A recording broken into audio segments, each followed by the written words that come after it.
आज जो हम लोग टॉपिक डिस्कशन करने जा रहे हैं उस टॉपिक का हेडिंग है वेक्टर। अपने को लाइफ में टूल्स की ज़रूरत पड़ती है, तो हम अभी जो फिज़िक्स को समझने के लिए टूल्स यूज़ कर रहे हैं उस टूल्स को मैथमेटिक टूल्स नाम देते हैं। उसके अंदर वेक्टर होता है, कैलकुलस होता है, देन अलजेब्रा एंड ट्रिगोमेट्रीज, इन सारे के एप्लीकेशन होते हैं। तो वेक्टर वो काम करता है जो मुझे लाइफ में डायरेक्शन बताने का इन्फॉर्मेशन देता है। तो बिना डायरेक्शन से आप कहीं मूव करिएगा तो आपका कोई लाइफ जो होगा ना वो सही दिशा में नहीं जाएगी, तो वो कहते हैं कि वो दिशा ही गलत हो जाती है। तो वेक्टर डायरेक्शन की इन्फॉर्मेशन को देने वाला है। सी, अपने पास फिजिकल क्वांटिटी को दो पार्ट्स में बांटा गया है, एक स्केलर क्वांटिटी होता है और दूसरा वेक्टर क्वांटिटी होता है। स्केलर क्वांटिटीज़ के पास क्या होता है, सिर्फ मैग्नीट्यूड होता है, और जहाँ पे कोई भी रिक्वायरमेंट नहीं होता है डायरेक्शन को, उस क्वांटिटीज़ को हम लोग स्केलर क्वांटिटी कहते हैं। तो हम बात करने वाले हैं स्केलर क्वांटिटीज़ पे। तो हमने बताया है कि इसको यदि आपको कंप्लीटली डिस्क्राइब करना है तो आपको मैग्नीट्यूड का इंफॉर्मेशन होना चाहिए। Does not require a direction, आपके पास कोई भी रिक्वायरमेंट ना हो डायरेक्शंस का, तो वैसी क्वांटिटीज़ को हम लोग स्केलर क्वांटिटी कहते हैं। थिंग्स की ये समझ सकते हैं कि डिस्टेंस, मास, टाइम, कभी भी आप घड़ी देखते हो और बोलते हो 2 o'clock नॉर्थ के तरफ है, ऐसा नहीं यूज़ बोलते हो। यूजली आपको बोलते हैं 2 o'clock। जैसे ही आप बात करते हो मास, किसी मास को आपको डिस्क्राइब करना है तो क्या बोलोगे? जैसे यहाँ पे एक बॉडी है, एक ब्लॉक है जो रखा हुआ है और इसका मास 2 kg है। तो आप इसको डिस्क्राइब करोगे, इस मास को क्या डिस्क्राइब करोगे कि मास का जो मैग्नीट्यूड है वह 2 है, और केजी क्या हो गया, एक यूनिट हो गया। किसी चीज़ को आपको डिस्क्राइब करना है, आपको आपका नाम डिस्क्राइब करना है, तो आपको क्या बताना होगा कि मेरा नाम दिस वन है, my name is Nikunj, and आपको अपना गांव या जो भी चीज़ है इन्फॉर्मेशन गैदर करके आपको देना है, दे दीजिए। तो यदि इस मास के बारे में आपको किसी को बताना होगा तो क्या बोलोगे? एक तो टेबल में मास रखा हुआ है, टेबल की ज़रूरत अभी नहीं है, ठीक है। आप बोलोगे मास के बारे में बोलोगे तो मास क्या है, 2 है, और यूनिट क्या है, केजी है। तो ये काफ़ी इंफॉर्मेशन है मास को डिस्क्राइब करने के लिए।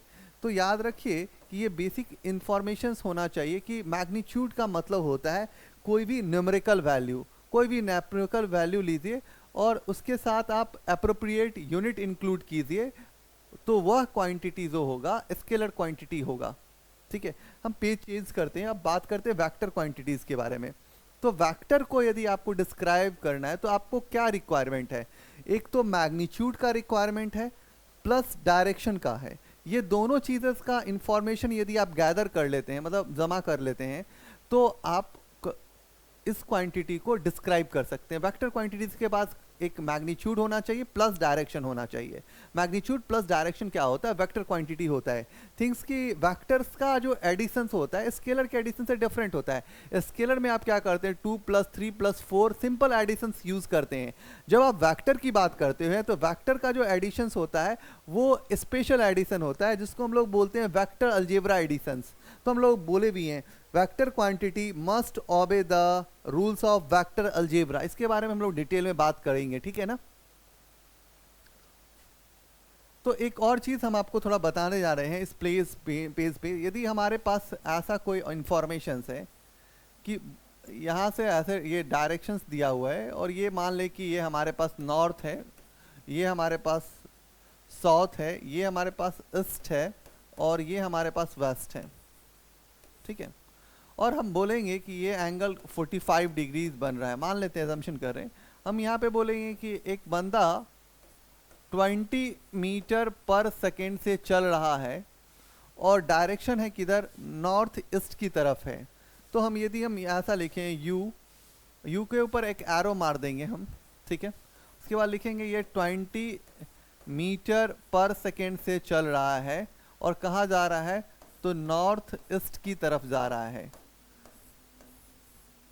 या नॉर्मली हम एक ऐसा बोलें कि एक बंदा साउथ की तरफ जा रहा है, एक यूएस स्पीड से कोई बंदा चल रहा है, वो 40 मीटर पर सेकेंड से चल रहा है, और हम इंफॉर्मेशन दे दिए कि वो साउथ की तरफ जा रहा है।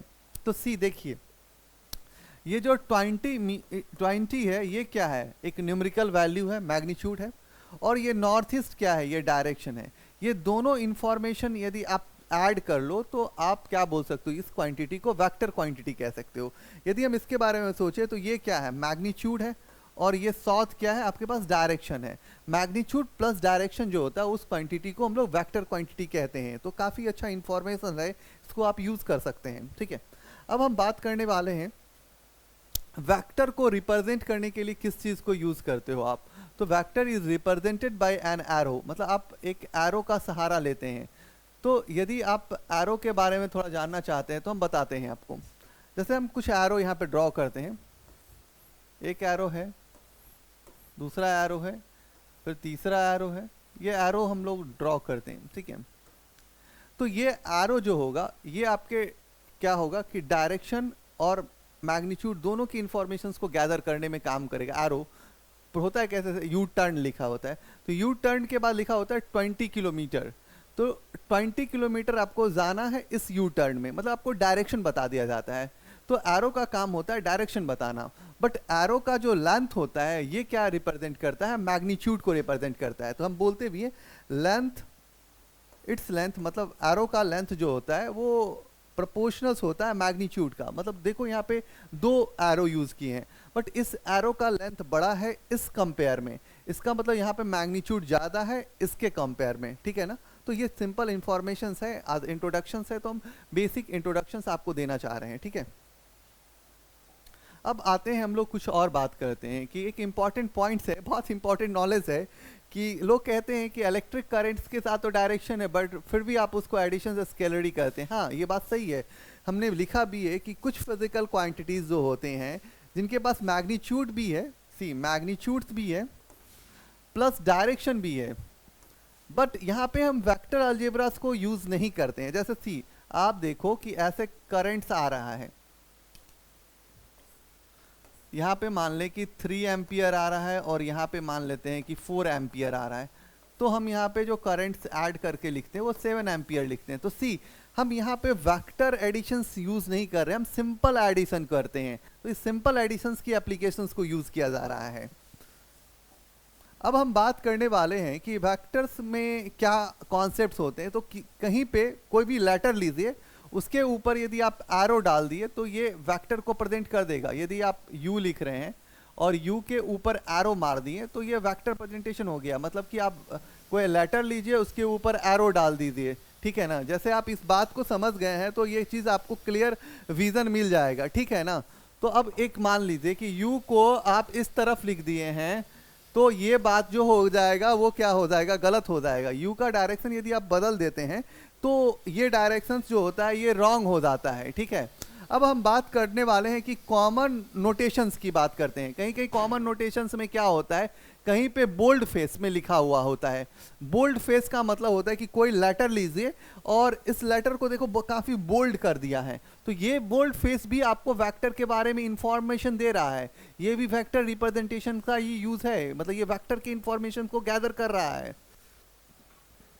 अब हम बात करते हैं कुछ important factor, equality of vector. शब्दों से सब थोड़ा क्लियर होना चाहिए, इक्वल होने वाला है। एक ऐसा यहाँ पे हम लोग वेक्टर्स ड्रॉ करते हैं, एक वेक्टर ए लेते हैं और दूसरा वेक्टर बी लेते हैं, इसको हम लोग इक्वलिटी ऑफ वेक्टर बोल सकते हैं क्योंकि इन दोनों का लेंथ सेम है, मतलब मैग्नीट्यूड सेम है, प्लस में इनके डायरेक्शन सेम है। तो इसको हम लोग क्या कहते हैं, इक्वलिटी ऑफ वेक्टर्स बोलते भी हैं।